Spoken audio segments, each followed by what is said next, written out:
All right, so I'm back with Mission Impossible 2. And if you're new here, what I'm basically doing is vlogging myself rewatching all the Mission Impossible films leading up to the final reckoning this Friday.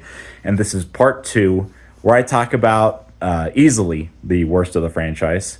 Not a horrible film, at least when I last checked, but one that definitely doesn't really feel like a Mission Impossible film.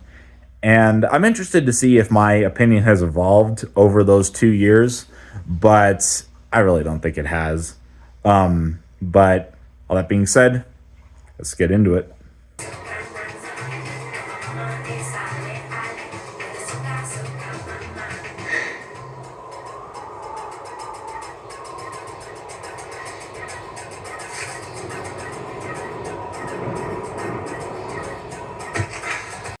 So as it turns out, my thoughts have not changed.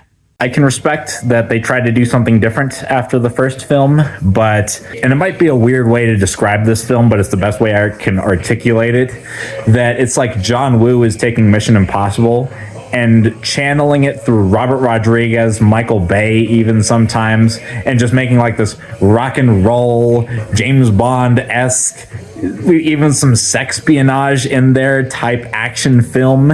And that's just not what Mission Impossible is.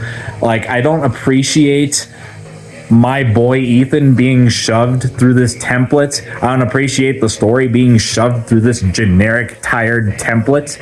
But even when you take out creative liberties from the discussion, the story's not that interesting. The new characters are not that interesting, especially the villain just kind of sucks.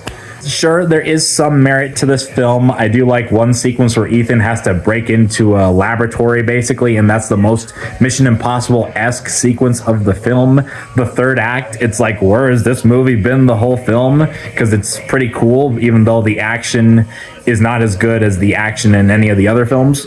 Like, it's still decent, a dessert to get to after 2/3 of a subpar meal.